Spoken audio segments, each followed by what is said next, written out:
Hi, now we'll be discussing about the fecalysis. So this is a continuation for the module 10 for your AUBF. Okay, so um, what would be the fecal formation? So commonly, what would be feces? Feces is commonly the undigested foodstuff like your cellulose, intestinal epithelium, intestinal bacteria or gastrointestinal secretions, and like your bile, pigments, electrolytes, and water. So this actually compose of your feces.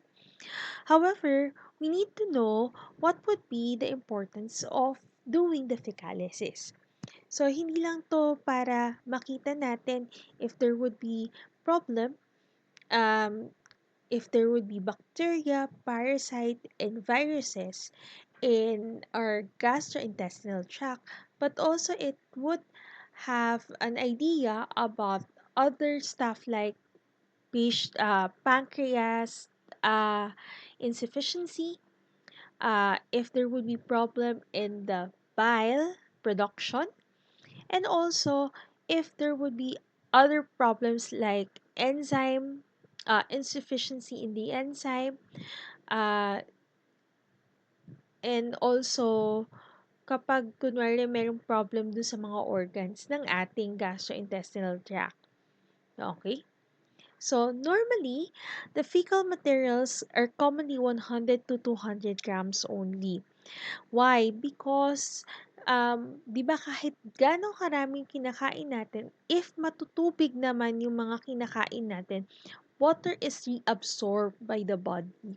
So, it is actually used, or if importante yung nutrient na yun, it would be reabsorbed by the body. So, please do take note of the following. Um, once na kumain tayo, usually, kunwari we have 2,000 ml or 2,000 kilograms of ng mismong pagkain, we actually chew it, and there would be enzymes in the saliva, and that would actually help us to digest the food. Okay, not all of it, or not all the component of the food would be uh would be uh reabsorbed. Some of it would be uh needed further reabsorption and digestion. So initially, ang pinakauna pa lang nating digestion or process would be digesting in the mouth. After that, it would be in our esophagus, and it would be seen in our stomach, and in our stomach there would be a further digestion. Once it is further digest, it would actually be seen in your small intestine and also in your large intestine. For small intestine, mainly these are the major digestion and reabsorption of the food stuff. However, in your large intestine, this would be the absorption of the water, sodium, and chloride. So in this part, in the large intestine, you can actually absorb 3 ml, 3 liters of water, or 3,000 ml of water. And after in the large intestine, we would get the final excretion fluid, which is the 150 ml.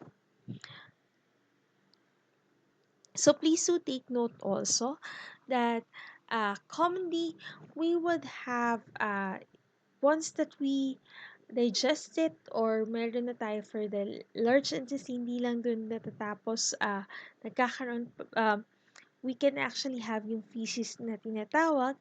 However, we need to classify what would be the difference between a diarrhea and steatorrhea. A diarrhea can actually be increased in a daily stool weight above 200 gram with increased liquidity and frequency of more than 3 times per day. So this is based on the illness, mechanism, severity, and stool characteristic. If the diarrhea would be less than 4 weeks, it is an acute diarrhea. However, if it is a greater than 4 weeks, it is a chronic diarrhea. So we have three types of diarrhea. We have the secretory diarrhea, osmotic diarrhea, and an altered motility. A secretory diarrhea is result from increased intestinal secretion of solute due to viral, bacterial, and protozoan infection. So, commonly, ano ba yung common na ah, reason for secretory diarrhea kapag viral? So, pag viral, one example of this is the rotavirus or yung usual rotavirus and norovirus. So, commonly it is a secretory diarrhea. Another, if it is a bacterial reason or bacterial infection, commonly it is because of Escherichia coli, your Clostridium, particularly Clostridium difficile, and your Clostridium perfringens. Okay? Vibrio cholerae. So, kung naaalala nyo sa bacteriology nyo, the Vibrio cholerae actually gives you um, a rice watery appearance of stool sample. Another, Salmonella, Shigella, Staphylococcus, Campylobacter, and uh, other other related, particularly in your Enterobacteriaceae uh, bacteria, okay, or group. Okay. If it is a protozoan infection, so protozoan commonly you have your Entamoeba histolytica, Entamoeba coli. Uh, Another is yung Balantidium coli. And then also commonly is under also your parasitic infections like Cryptosporidium.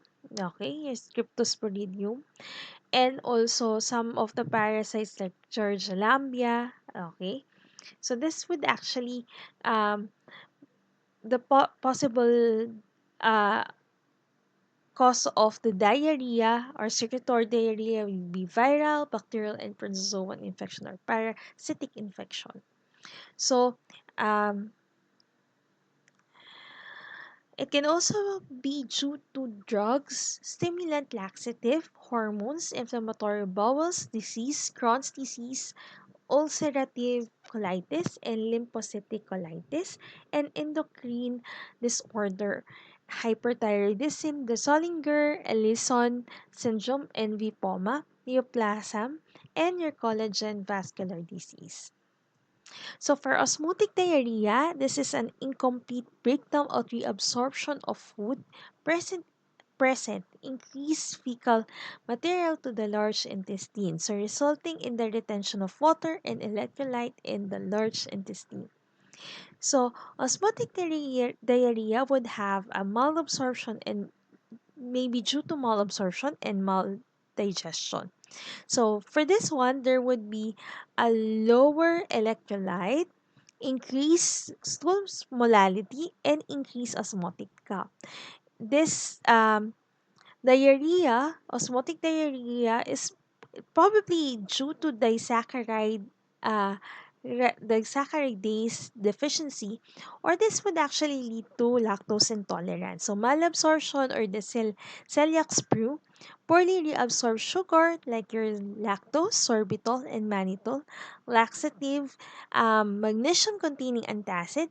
It can actually osmotic diarrhea can be caused by amoebiasis, yung Entamoeba histolytica, and your antibiotic administration.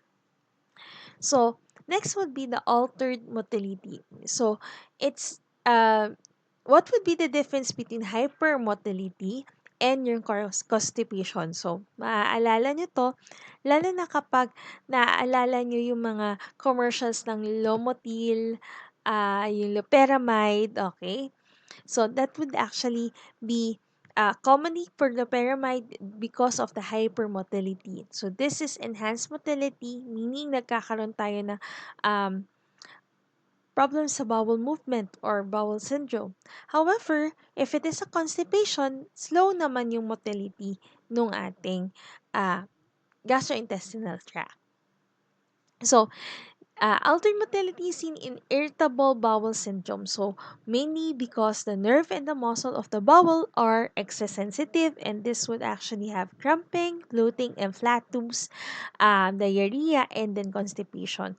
There is also known as the rapid gastric emptying dumping syndrome, or the hypermotility of the stomach and the shortened gastric emptying half time, which cause the small intestine to fill too quickly with undigested food with the stomach. So, early and late dumping syndrome. Itong dumping syndrome na to is commonly nangyayari dito dun sa sinasabi nila, ay, mabilis naman yung metabolism ko. When in fact, kakakain mo lang tapos after nun, nadudumi ka. Okay? So, may mga ganong cases ha. Minsan ako, in my experience particularly, kapag kunwari sobrang lamig, nagkakaroon ako ng dumping syndrome. Okay? So, kakakain mo lang, tapos mamaya, nasi-CR ka na. So, yun yung commonly, because of the hypermotility. Okay? So, ayan. So, parang sa aso, kapag kasi sa aso, parang lunok lang sila ng lunok. So, ibig sabihin, pag hindi na digest dumidiretso na siya sa stomach, hindi na napoprocess. So, hindi, natatanggal lang siya quickly. Okay. So, hindi na nare-absorb yung mga importanteng nutrients. So, these are the classifications of diarrhea. So, this is to compare the three, the secretory diarrhea, the osmotic diarrhea, and the intestinal hypermotility. Okay?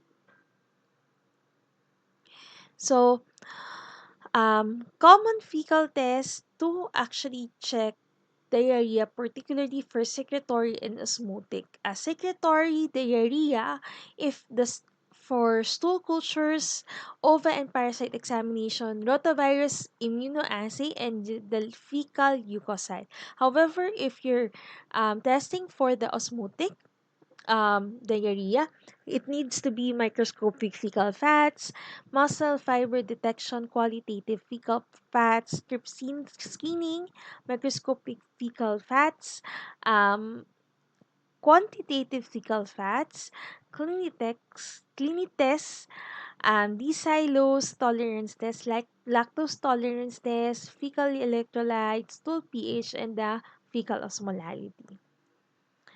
So next would be steatorrhea. Steatorrhea is useful for the diagnosis of pancreatic insufficiency and small bowel disorder that cause malabsorption. So commonly uh,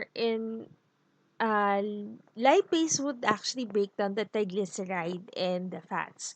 However, kapag kunwari commonly lipase is found in the pancreas. Okay? So, once na bumaba yung lipase mo, hindi na niya na-break down yung triglyceride and fats, and it can actually lead to steatorrhea. So, if there is increase in 6 grams of fats, then it can lead to steatorrhea. So common reason of this is because of the problem in the pancreas. And if there would be problem in the pancreas, there would be the release of enzymes would be limited.